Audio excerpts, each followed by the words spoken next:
La historia del arte del siglo XX, su formación y proceso hasta agotar la centuria, se presenta como un fenómeno de gran complejidad, donde no solo hizo crisis la noción de estilo, sino que el mismo concepto de arte alcanzó muy diferentes registros.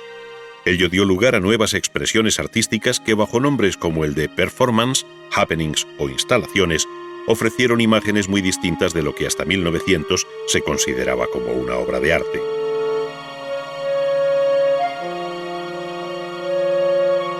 Sin duda, esta nueva producción artística participó de la complejidad de aquel siglo, que si bien se caracterizó por avances indiscutibles en todos los frentes de la vida, estuvo sin embargo lleno de contradicciones.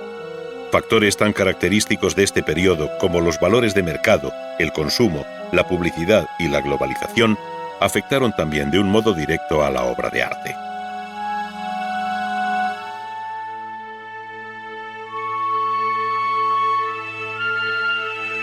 La primera mitad del siglo fue testigo de una serie de movimientos que con gran rapidez se difundieron por una Europa que había sufrido el azote apocalíptico de las dos guerras mundiales, además de otros episodios puntuales, de tal modo que es frecuente escalonar lo sucedido en el arte, como en otras manifestaciones, haciendo mención a una primera etapa que va desde 1900 a 1914, al periodo de entreguerras y al nuevo momento que se abre a partir de 1945 con el fin de la Segunda Guerra Mundial.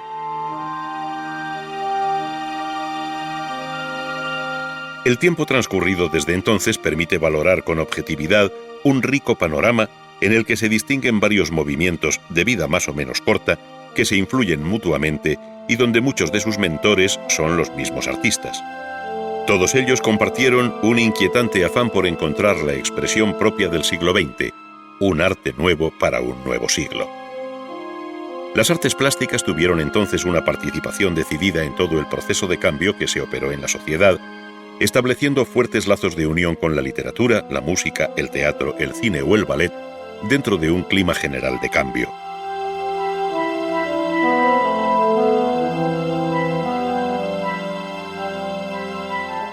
Este tuvo mucho de contestatario, de denuncia, de protesta, de inconformismo, en definitiva, de revolucionario y rompedor, siendo probablemente el dadaísmo y el surrealismo los que dejaron oír sus notas más disonantes.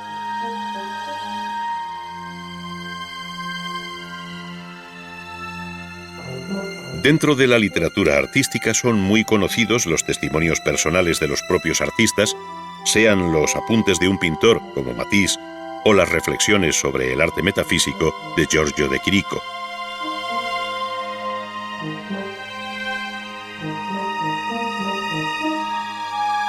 Por otro lado, escritores y poetas como Marinetti, Apollinaire o Breton prestaron su voz a los manifiestos del futurismo, cubismo y surrealismo, no faltando a casi ningún movimiento de vanguardia un texto programático de cuanto se pretendía alcanzar. Parecía necesario explicar lo inexplicable a un público que ve distanciarse al arte de su tiempo para recluirse en un espacio estético que quizá de momento solo comparten otros creadores. Esta actitud la compartieron igualmente los arquitectos con textos y pronunciamientos como el de Ornamento y Delito de Adolf Loos o los principios del urbanismo espacial de Friedman.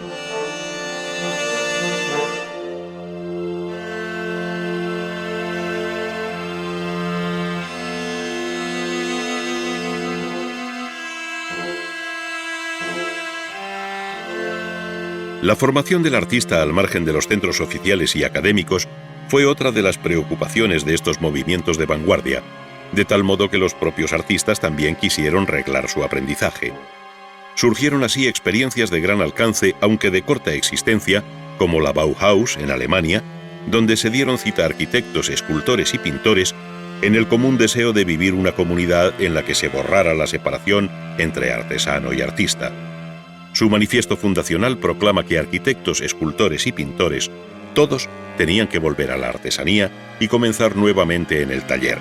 No existía para ellos el arte como profesión. Por este camino el horizonte del arte cambió radicalmente y la segunda mitad del siglo supuso otro giro de tuerca que alumbró una nueva aventura, desde la que todo lo ocurrido hasta entonces adquiría repentinamente la solidez del arte de los museos. La general tendencia a la abstracción en los años 50 y 60 sin desconocer la continua vuelta a la realidad bajo distintos nombres, llevó por derroteros inimaginables a las artes plásticas. Nombres como Pollock o Rothko, en muy distinta línea, parecen consumir los últimos cartuchos del lirismo cromático que se inserta dentro de la abstracción expresionista, donde la pintura norteamericana tuvo una voz propia de gran alcance. Nueva York recogía entonces el testigo de París, que hasta entonces había congregado a los grandes movimientos de vanguardia, sin olvidar otras muchas ciudades que, como Milán, conocieron la formación de grupos en torno a figuras singulares como Lucio Fontana, el autor de los conceptos espaciales, donde se muestran las telas cortadas con una cuchilla.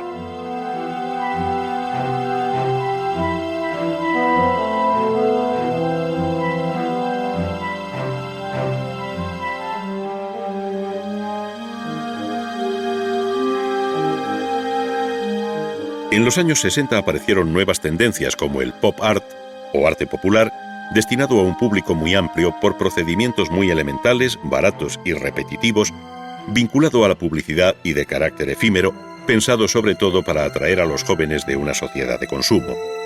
A él siguió el op art, basado en un cuidadoso juego óptico de relación de colores que, como el pop, dejaba al margen cualquier expresión personal. Por otro lado, el minimal art, el arte conceptual y tantos otros episodios surgidos en los años 80 y 90 representan la ramificación del tronco del arte cuyos frutos, envasados bajo sorprendentes etiquetas como fluxus o posmodernidad crítica, entre otros, tienden en ocasiones hacia una banalidad que la crítica, apoyada o apoyando exposiciones, muestras, ferias y bienales, no ha sabido o no ha querido discernir, actuando como exégeta de un supuesto arte insondable.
En torno a 1900, se produjeron en el campo de la arquitectura una serie de movimientos, entre los que destaca el modernismo, conocido también bajo nombres como Art Nouveau, Modern Style o Jugendstil, que señalan la existencia de múltiples variantes dentro de esta corriente de efímera vida.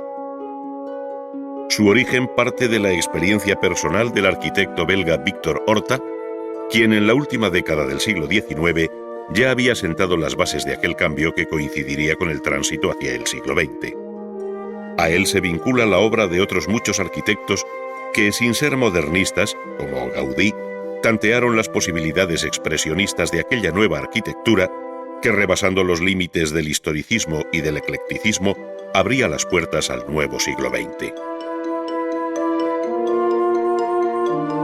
Ya entonces se empezó a desdibujar la noción de estilo para entrar en una nueva época en la que resulta decisiva la personalidad del arquitecto, desligándose del espacio y del tiempo que en otro momento habían circunscrito su obra.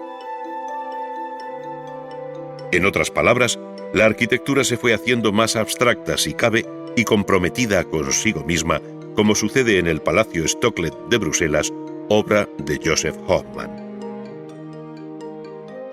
A este grupo de arquitectos, que Pevsner llamó pioneros del diseño moderno, pertenecieron hombres como Peter Behrens, el autor de la fábrica de turbinas AEG de Berlín de 1908. El edificio resulta un compromiso entre la arquitectura y la precisión de la máquina, abriendo el camino a un funcionalismo racionalista que en la década siguiente tomará carta de naturaleza, como el movimiento más importante del periodo de entreguerras, desde 1914 a 1945. Fue entonces, en los años 20, cuando tuvieron su mayor eco las enseñanzas de la escuela de la Bauhaus en Dessau. El propio edificio, debido a su director y arquitecto Walter Gropius, es el mejor exponente de la nueva estética racionalista, basada en planos y volúmenes de disciplinada geometría.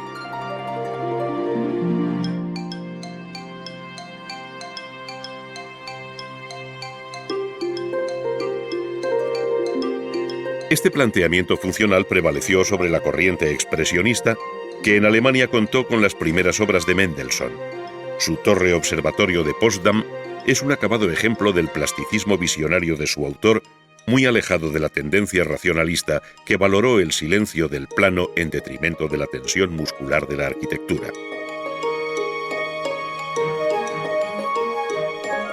Entre los maestros del racionalismo de entreguerras se encuentra Mies van der Rohe, autor del pabellón de Alemania en la Exposición Internacional de Barcelona de 1929. En él se pone de manifiesto su preferencia por la composición abierta sobre la base de planos que en planta y alzado no llegan a cerrar el espacio.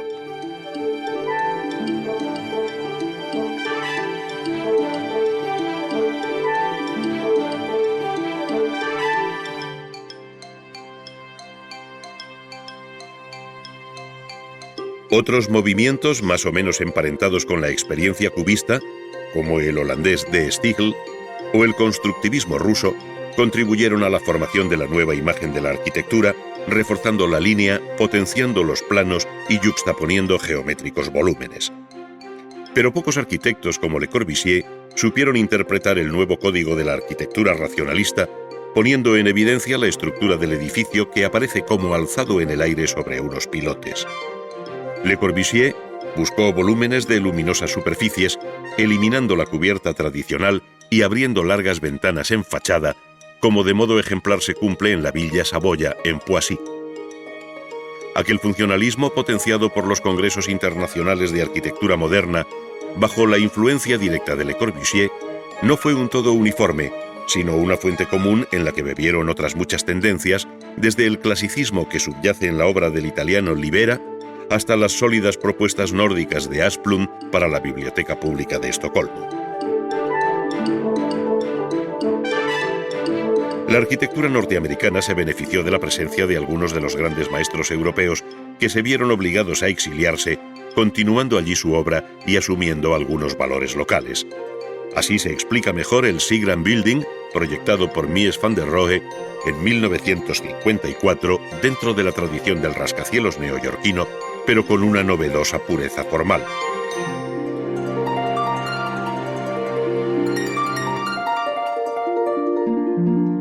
Sin embargo, la arquitectura norteamericana tenía sus propios maestros, destacando entre todos ellos Frank Lloyd Wright, quien por fecha y moderna visión de la arquitectura se adelantó a sus colegas del viejo continente. Él impulsó lo que se llamó arquitectura orgánica, por su compromiso con la naturaleza frente al mecanicismo racionalista, si bien su obra, como la de todo gran creador, excedió aquel planteamiento inicial.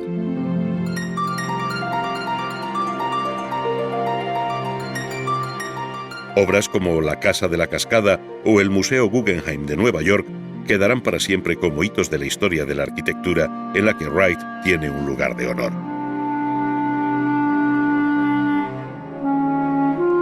La Falling Water, o Casa de la Cascada, fue proyectada en 1936 para la familia Kaufman en Bear Run, Pensilvania.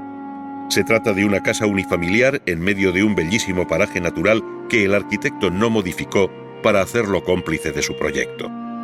Todo el edificio está concebido para disfrutar del paisaje de su entorno, pero no como pudiera hacerlo un observador, sino como quien se identifica y convive con él. Por eso la casa no tiene muros de cerramiento ni ventanas en sus distintas alturas. No hay interior ni exterior propiamente dichos. Hay, por el contrario, una continuidad espacial, un intercambio de aire y luz, un fluir del agua por debajo de la casa asentada sobre la roca que le hacen parecer más un barco encallado que una lujosa mansión.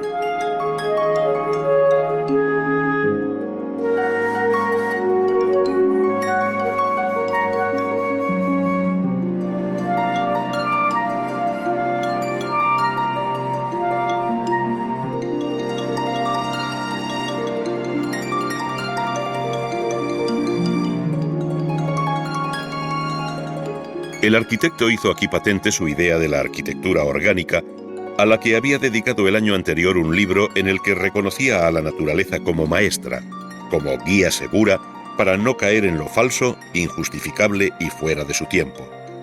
La arquitectura no se hace, sino que nace, decía Wright.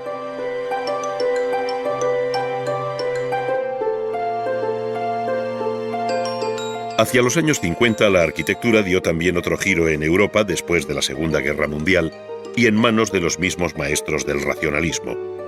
El propio Le Corbusier resulta difícilmente reconocible, después de La Unidad de Habitación de Marsella, en una de las obras más emblemáticas de mediados del siglo XX, con la dificultad añadida de tratarse de una obra religiosa, la llamada Capilla de Ronchamp.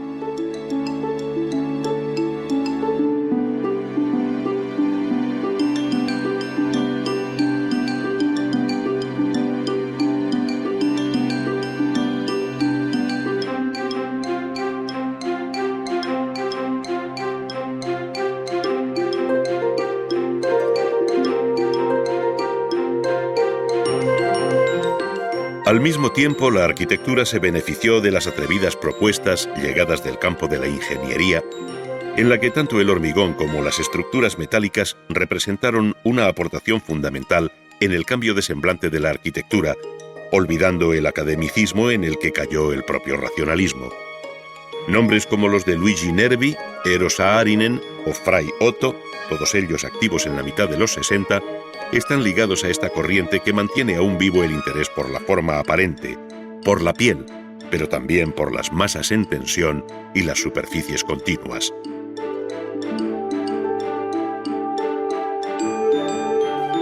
Era justamente lo contrario de lo que desde los años 70 y 80 hasta nuestros días hará la arquitectura que la crítica define como high-tech o alta tecnología.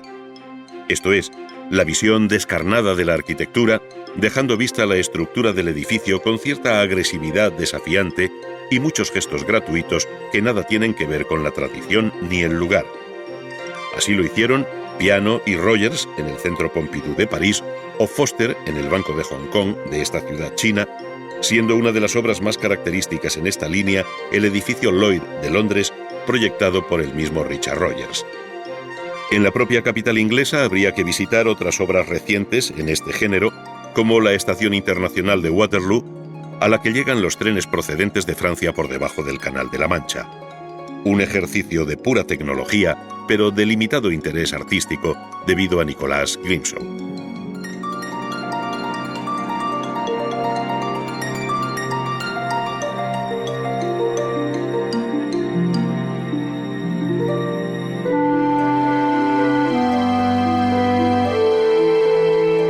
Para finalizar, puede decirse que el siglo XX se cierra con un balance altamente positivo y como una de las etapas más interesantes de la historia de la arquitectura, especialmente hasta los años 60, cuando tanto la arquitectura orgánica como el racionalismo dieron frutos tardíos del más alto interés, desde Australia hasta América Latina o desde Finlandia hasta la India.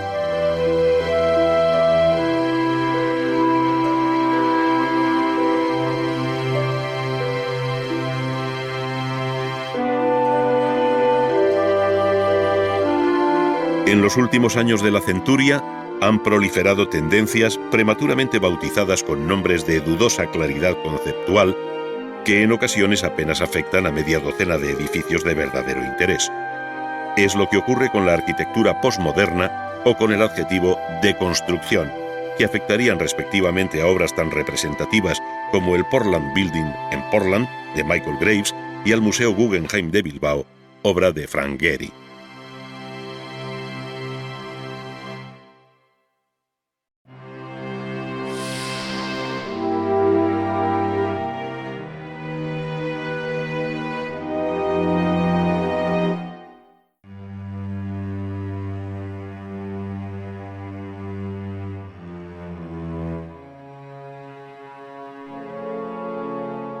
La tradición escultórica del siglo XIX se adentra con fuerza en el siglo XX de mano de uno de los grandes escultores de todos los tiempos, Augusto Rodin.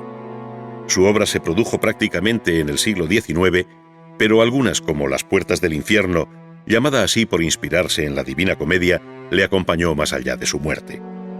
Encargadas en 1880, trabajó en ellas hasta 1900, no fundiéndose en bronce hasta después del fallecimiento del artista en 1917.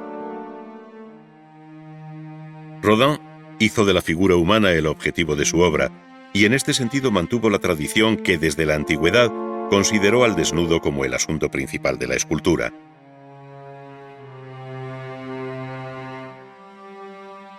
En esta línea, aunque con un sentido diferente, se insertan las esculturas de Melliol. Su interés por la plenitud de las formas del desnudo femenino en reposo hacen de este escultor el mejor representante de aquellos que en la primera mitad del siglo XX todavía buscaban el ideal perdido del arte figurativo.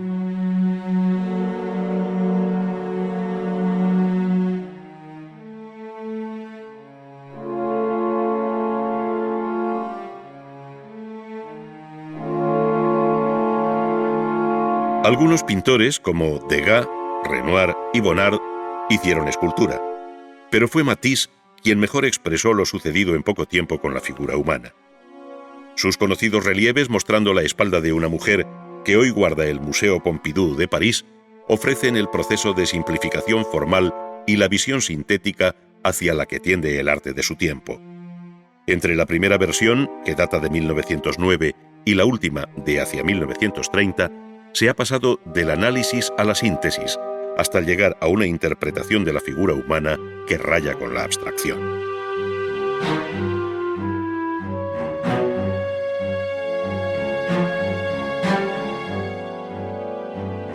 Las nuevas aproximaciones al cuerpo humano, donde ya no interesará el canon clásico de su relación proporcional, tenderán a visiones muy distintas, donde interesará, en el caso del futurismo de un Boccioni, el movimiento y su relación con el espacio-tiempo. Así surgió el hombre en marcha, llamado por él formas únicas de continuidad en el espacio. Qué lejos queda el mundo de Rodin y Melliol en los días mismos de Melliol y Rodin. Desde muy temprano, otros pintores escultores, como Picasso, habían descompuesto la figura humana en múltiples planos bajo el prisma del cubismo analítico que tan novedosos frutos habían procurado en el campo de la pintura, aunque sin perder por ello el sentido hondamente figurativo y expresivo del rostro. Al mismo tiempo, y desde el constructivismo, artistas como el ruso Naum Gabo hacían una reflexión semejante con materiales como el hierro, que con el tiempo le llevarían a la pura abstracción espacial.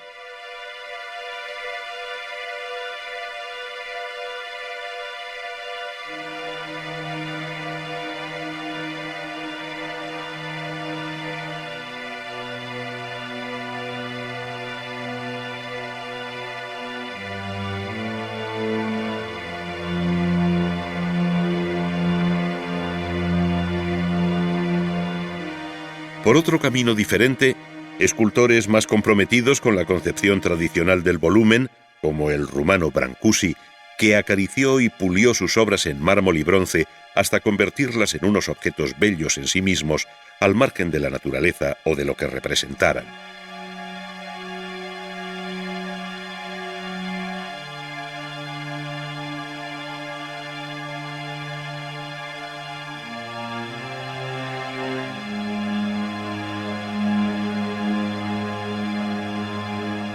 Desde el pájaro en el espacio hasta la princesa X, que tanto escándalo produjo en el Salón de los Independientes de París en 1920.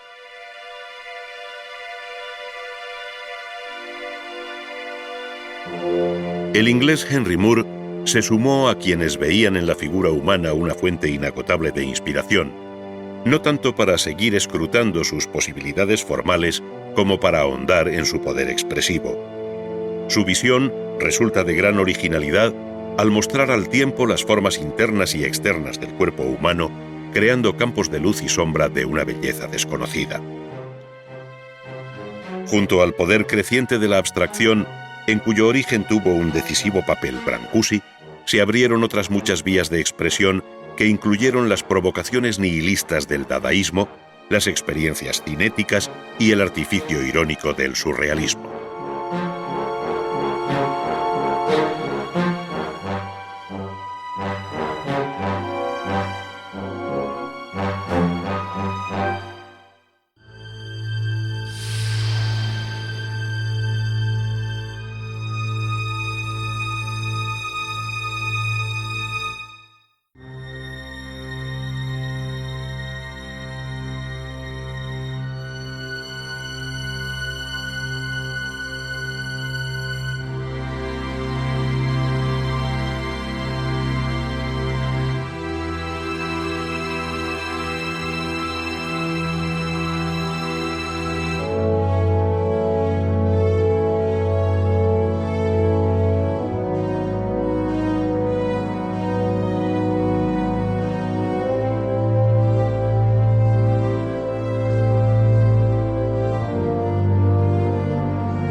En 1909 escribió Matisse que el pintor ya no necesitaba preocuparse por los detalles, porque para eso estaba la fotografía, que lo hacía mejor y más rápido. Para él, la pintura servía al artista para expresar sus visiones interiores sin tener que ser copia fiel de la naturaleza. Se trataba en definitiva de una verdadera revolución, coincidente con el despertar del siglo XX, cuando el fauvismo primero y luego el cubismo alentaron un nuevo modo de concebir la pintura, rompiendo su discurso histórico. Uno y otro movimiento dieron la espalda a la pintura académica y al tiempo se distanciaban prudentemente de la experiencia impresionista, sin dejar de ver en ella y en los pintores del postimpresionismo la brecha abierta en la pintura tradicional.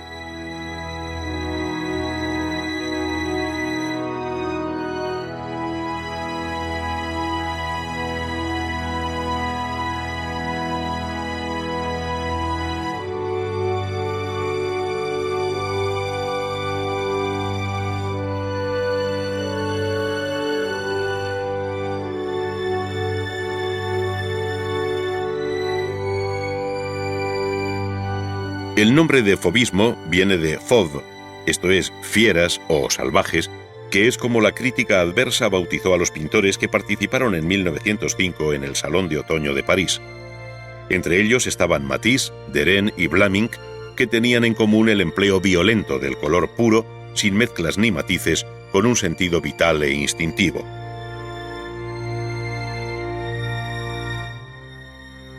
Esta concepción agresiva del color también contribuyó eficazmente a los efectos buscados por el expresionismo, del que el pintor noruego Edvard Munch fue su más claro y melancólico representante antes de la Primera Gran Guerra de 1914.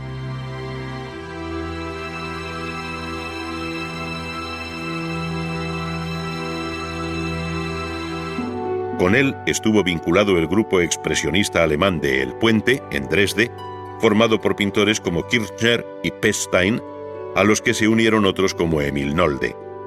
Su visión pesimista de la existencia hacía que el color perdiera el vitalismo de los fauvistas para plegarse a una visión inquietante de la realidad, llegando a conocer en su seno la formación de nuevos grupos con anterioridad a la Guerra del 14.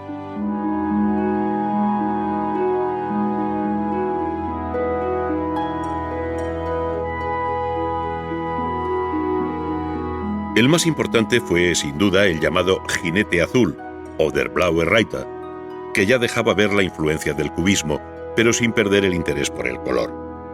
Al contrario, su mejor representante, el ruso Vasily Kandinsky, el autor de lo espiritual en el arte, manifestó siempre a través de su cambiante trayectoria un interés por el valor cromático de la pintura, con independencia de su vinculación al objeto, es decir, tendiendo claramente por esta vía hacia la abstracción. En la primera exposición del Jinete Azul, en Múnich, en 1911, intervino también el alemán Franz Marc, quien sometió su inicial visión naturalista a un proceso de pérdida de identidad formal para quedarse tan solo con el color en una imagen que tiene algo de abstracta cristalografía.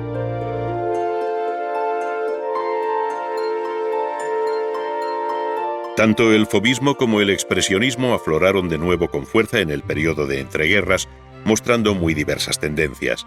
Desde la más amable y conservadora tradición, que cabe llamar impresionista al modo de Bonnard, hasta el feísmo expresionista y amargo de Rouault, pasando por un renovado fauvismo de exaltación de los colores puros, como cabe apreciar en la obra de Kees van Dongen de los años 20.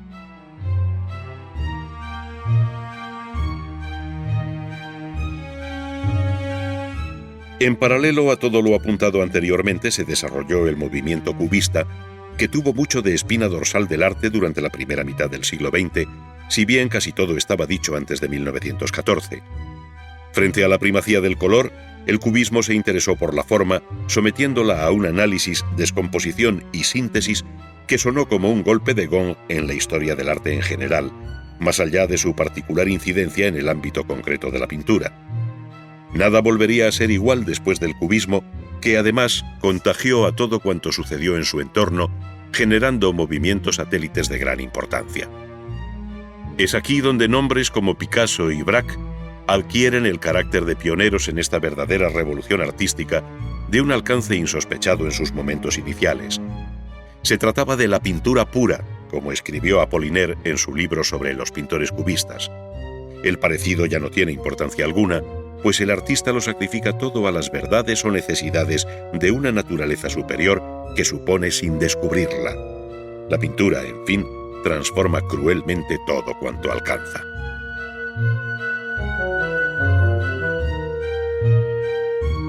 Si hubiera que señalar una obra dentro del cubismo que tuviese el carácter de temprano manifiesto pictórico, esta sería la de Las señoritas de Aviñón, pintada por Picasso en 1907. Aquí se hace patente la primacía de la línea y de los planos sobre el color y la luz, desentendiéndose el pintor del espacio tridimensional, tal y como el arte de la pintura había aceptado desde el Renacimiento.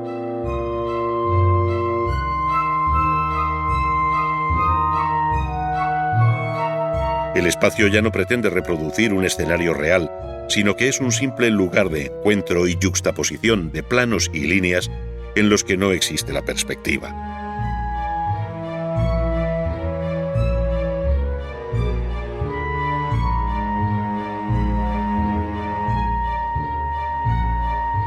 La luz tampoco matiza el color y los volúmenes y perfiles se geometrizan, se aplanan, ofreciendo imágenes inéditas sobre una figuración que muy pronto perderá su relación formal con el modelo.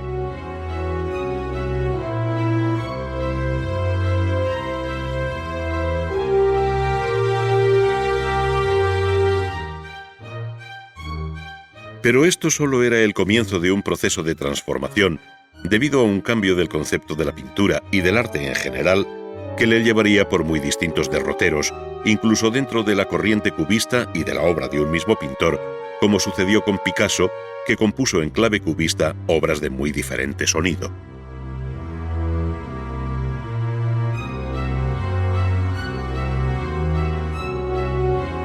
Para unos, el cubismo fue un punto de partida, para otros una experiencia ocasional, mientras que algunos lo vincularon a otros movimientos en visiones eclécticas y siempre interesantes.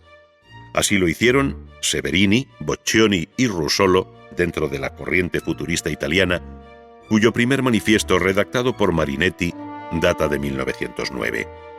Allí se afirmaba la primacía de lo dinámico y se exaltaba la vida moderna, la velocidad, el ruido, de tal manera que un automóvil de carreras, a su juicio, era más hermoso que la victoria de Samotracia. Este interés por las figuras en movimiento, mostrando la secuencia del mismo en una única imagen estática, como si todas las posiciones de la figura se hubieran quedado registradas en la retina del pintor, atrajo a otros muchos artistas como el propio Marcel Duchamp, que es el hombre más representativo del dadaísmo y cuya habitual ironía crítica está mejor reflejada en otro tipo de obras de carácter iconoclasta y provocador propias del movimiento dada. En la común batalla frente a la pintura tradicional se alinearon junto al fauvismo, expresionismo y cubismo las vanguardias rusas tales como el rayonismo de Larionov, el constructivismo de Pevsner y Gabo y el suprematismo de Malevich. Todos ellos responden a un mismo objetivo de carácter abstracto del que Casimir Malevich es un ejemplo acabado en la propuesta que hizo en su escrito El mundo sin objeto de 1920. Allí defendió la supremacía de la sensibilidad pura en el arte plástico sin referencia a objeto alguno. Se trataba, en definitiva, de un nuevo intento por alcanzar una utopía, esto es, la pura expresión de la sensibilidad a través de una expresión geométrica reducida cromáticamente al negro, rojo y blanco. De aquí al no objetivismo de Rodchenko solo había un paso. Esta abstracción geométrica sedujo por otros caminos a pintores como el holandés Piet Mondrian, cuyo libro sobre lo que llamó el neoplasticismo, aparecido también en 1920, recoge aquella doctrina un tanto impersonal y lógica de construcciones lineales que se cortan perpendicularmente y cuyos campos encierran colores sin matices, evitando cualquier pincelada de carácter expresivo y buscando sobre todo una relación de equilibrio en todos los órdenes.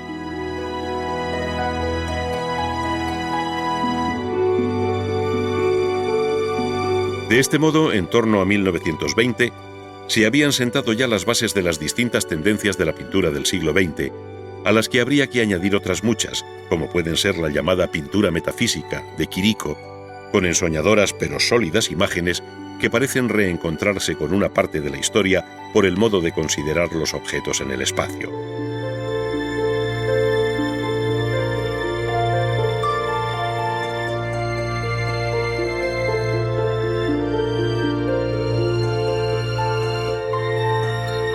Mayor alcance tuvo el surrealismo, cuyo manifiesto, redactado por André Breton, se publicó en 1924. Como en todos los movimientos señalados, participaron en el surrealismo pintores tan diferentes como Picasso y Max Ernst, Chagall y Tanguy, o Picabia y Delvaux, siendo otros muchos los que por un tiempo participaron de aquella visión de raíz freudiana no controlada por la razón y de fuerte carga onírica.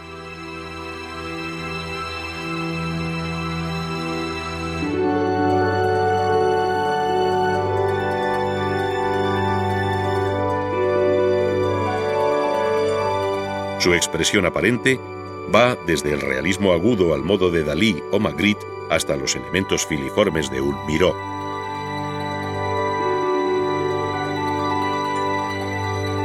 Cuando parecía que ya estaba todo dicho, surgió en torno a 1950 el informalismo, un paso más dentro de la pintura abstracta, pero ahora sin voluntad geométrica ni deseo de plasmar una composición pensada previamente.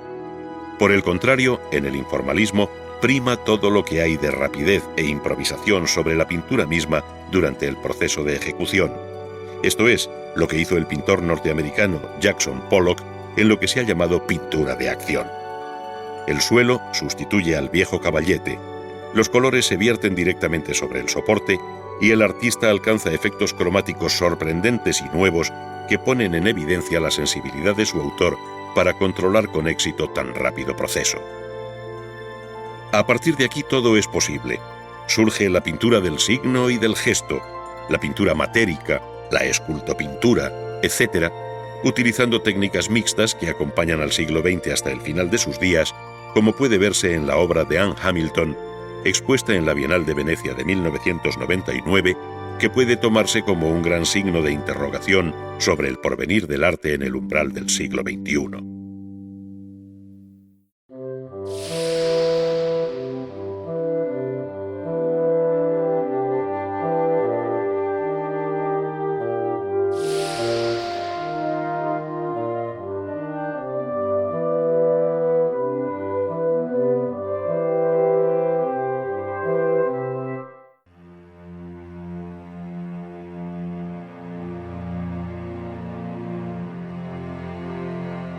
El arquitecto vienés Camillo Sitte recordaba que Aristóteles había resumido sabiamente los principios de la construcción de las ciudades en esta sentencia.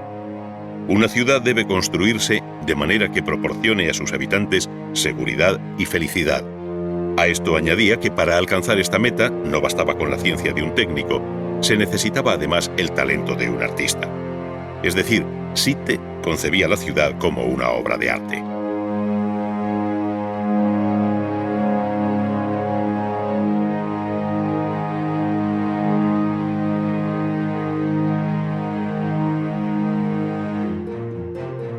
La arquitectura se ha beneficiado ampliamente de los avances habidos en el campo de las técnicas constructivas y de toda la maquinaria auxiliar, como por ejemplo puedan ser las poderosas grúas torre, que ya permiten soñar imágenes impensables o inalcanzables no solo un siglo antes, sino tan siquiera 50 años atrás.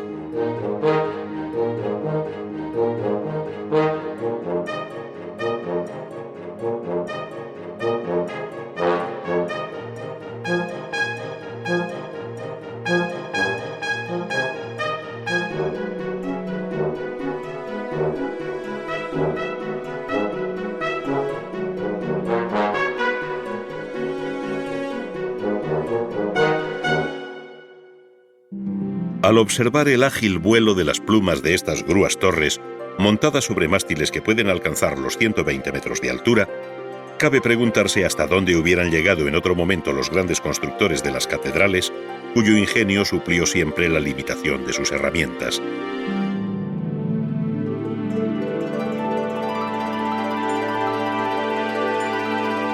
El propio montaje de la torre se convierte en espectáculo desde el momento en que otra grúa auxiliar, móvil y telescópica, va colocando las piezas una sobre otra, como si de una elemental construcción infantil se tratara. Todo está calculado previamente: el peso propio, los tirantes, los contrapesos, el lastre en la base, el carro deslizante y la resistencia al viento. Después, unos potentes motores eléctricos harán girar majestuosamente la pluma para izar en su gancho pesadas cargas cuyos mandos se manejan con facilidad y a distancia. ¡Cuánta fatiga queda atrás! ¡Cuánto riesgo el de antaño! ¡Cuánto tiempo y coste han ahorrado estos elementos a la construcción del edificio!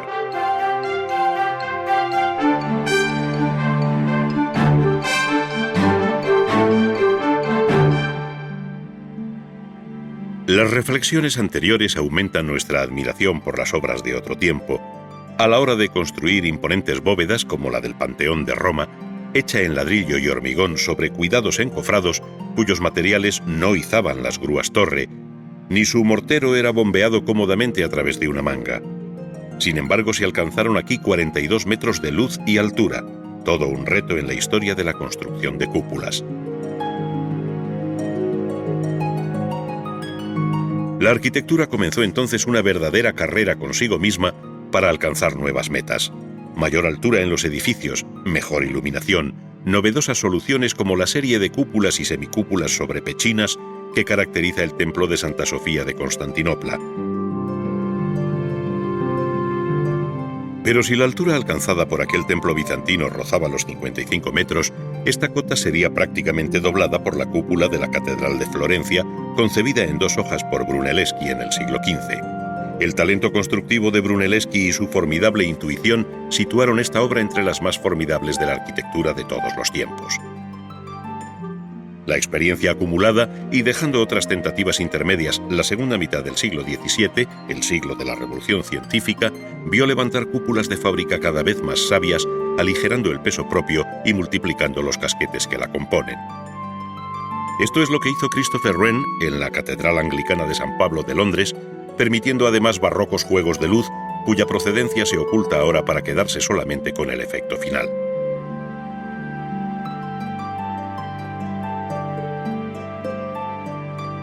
Una nueva revolución, la informática, ha alterado igualmente la cadena que acompaña el desarrollo de un proyecto en el siglo XX. El antiguo estudio con planos y dibujos por las paredes, con el arquitecto y sus aparejadores y delineantes sobre el tablero de dibujo, se ha convertido ahora en una oficina donde los ordenadores hacen avanzar la tarea con rapidez y seguridad en todos sus frentes. El propio diseño pasará también por estas nuevas herramientas que harán viables tantas ideas que finalmente cuajarán en las maquetas tridimensionales, aquellas maquetas o modelos tan necesarios para convencer al cliente y corregir errores, como ya apuntaba Alberti en el siglo XV. Desaparecen los antiguos delineantes para dejar paso a expertos conocedores del dibujo asistido por el ordenador. En su lugar se sientan hábiles calculistas que en complejos diagramas aseguran la estabilidad de la estructura proyectada.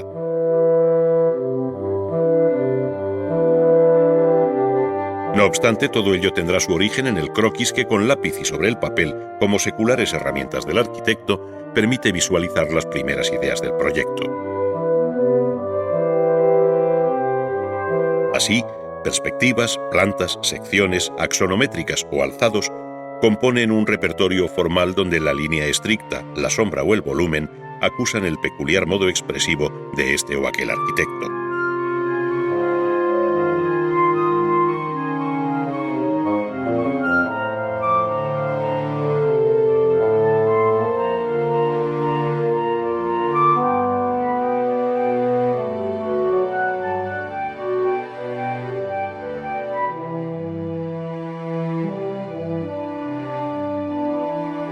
Luego el ordenador codificará aquellos planos donde la potente herramienta permitirá ampliar, reducir y trabajar o mostrar sectorialmente sus detalles hasta perder la noción del todo dentro de un mundo de abstractas coordenadas.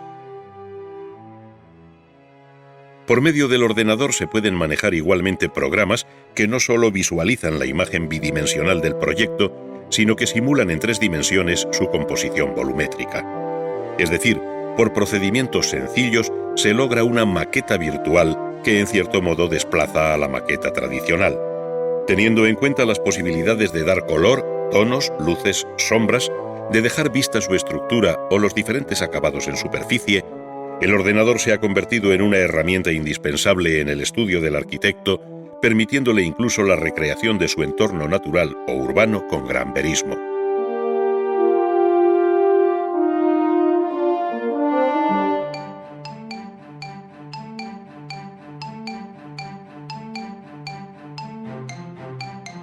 La cimentación del futuro edificio es una de las operaciones clave de todo el proceso constructivo, pues la futura vida de aquel dependerá del rigor con el que se haya llevado a cabo esta primera fase.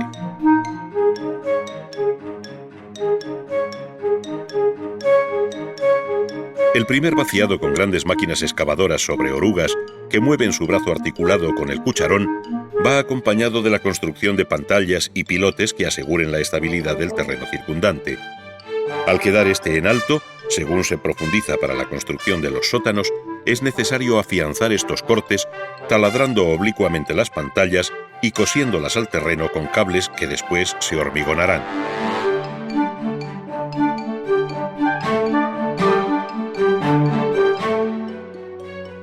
Otras máquinas perforadoras hacen verticalmente los pozos pertinentes para los pilotes, extrayendo primero la tierra por medio de una imponente barrena cortante que permitirá introducir la armadura metálica y finalmente hormigonar el interior. Con estas operaciones se refuerza todo el perímetro del solar, vaciándolo de un modo regular y seguro a varios metros de profundidad bajo la cota cero, por el que ahora hombres, vehículos, máquinas y materiales se moverán libremente. Pronto comenzará a crecer la estructura en hormigón armado que repetirá planta por planta la ubicación de los pilares.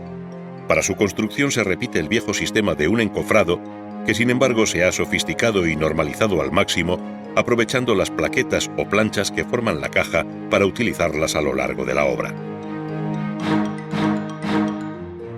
Dentro queda la armadura metálica compuesta de varios redondos de acero, cuyo número, sección y reparto se ha previsto en el cálculo de la estructura. Después vendrá el relleno de hormigón que surte un camión cerca de la obra y que transporta la grúa torre dentro de una tolva que se desplaza por la pluma hasta el lugar convenido. Esta operación se repite una y otra vez en una cronometrada y coordinada acción que hace posible ver crecer a los grandes edificios día a día con un ritmo de obra inédito en la historia de la arquitectura.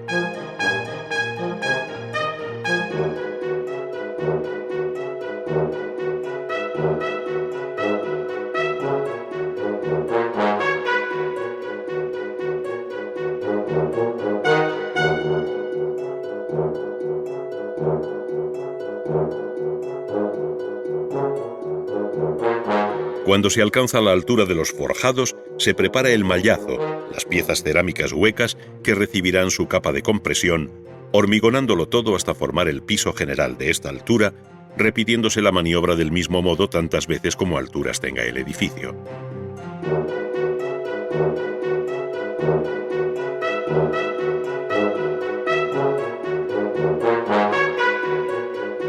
Desde el siglo XIX se viene empleando el hierro y el acero como material de construcción, alcanzando los perfiles laminados a finales del siglo XX una formidable resistencia. La soldadura o el empleo de tornillería aseguran el ensamblaje de las vigas que con perfil de doble T vuelan por encima de la obra hasta el lugar convenido, izadas por grúas torre y grúas telescópicas. Este sistema permite hacer avanzar con rapidez la construcción a la espera de su cerramiento exterior, bien con vidrio, bien con otros materiales tradicionales.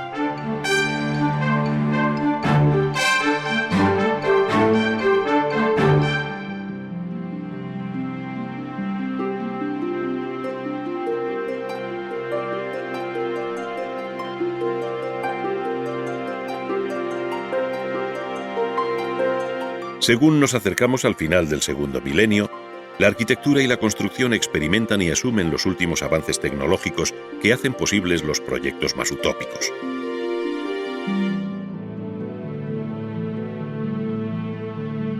Probablemente son ya muy pocas cosas las que no se puedan construir por razones puramente técnicas, y el creador dispone de cuantas herramientas precisa para llevar a cabo su proyecto. En este sentido han desaparecido los límites de antaño que el ingenio debía resolver previamente como problemas instrumentales para ejecutar una determinada idea.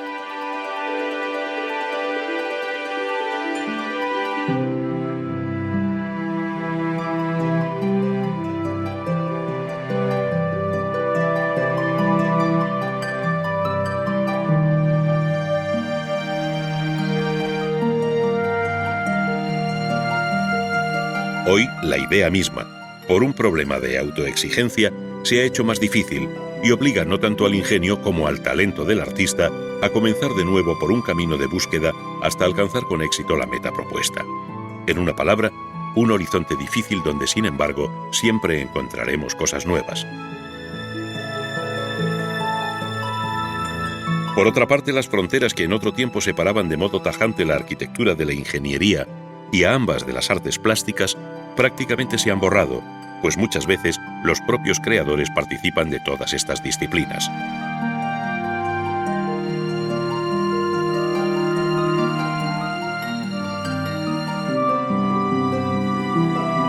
Así sucede con el autor de la Ciudad de las Artes y de las Ciencias de Valencia, donde sus edificios singulares traducen formas y evidencian soluciones que pertenecen a ámbitos muy distintos.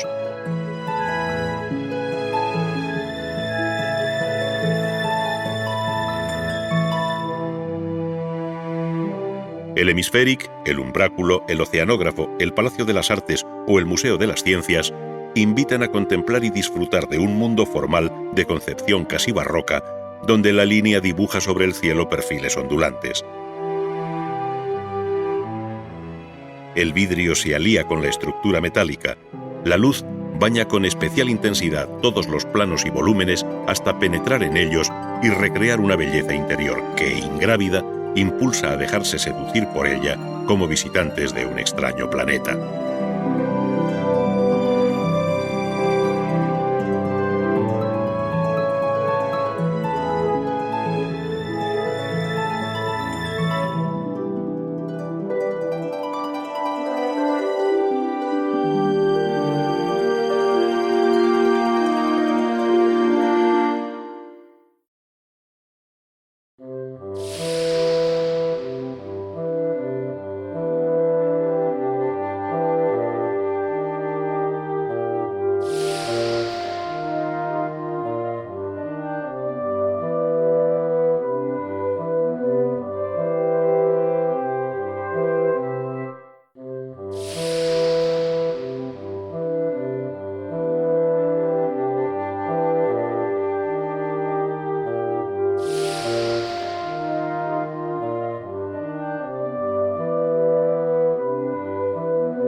Bienvenidos a Ars Magna, un viaje por la historia del arte en 10 capítulos.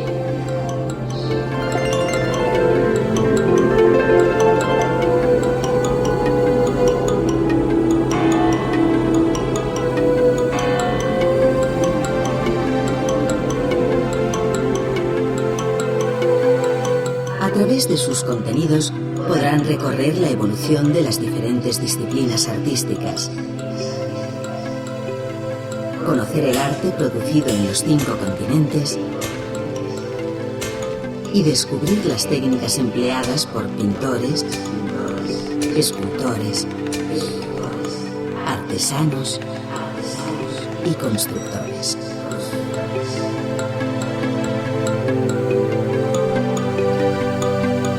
Disponen de 2 opciones de navegación: el acceso lineal que permite visualizar los contenidos de cada disco sin interrupción alguna y el modo interactivo, que posibilita la selección de secuencias audiovisuales en el orden apetecido.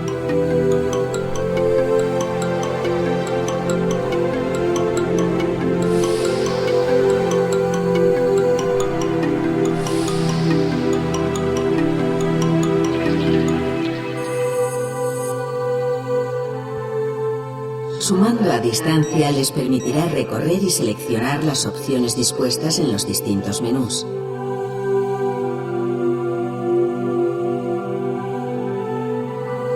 Interrumpir la secuencia elegida para acceder al menú o exposición audiovisual siguiente.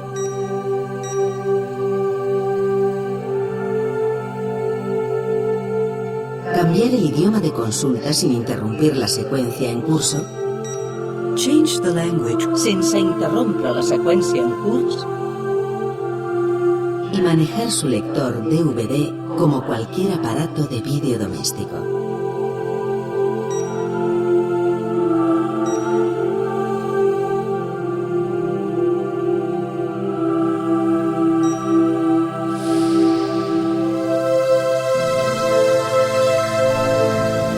Les deseamos un gran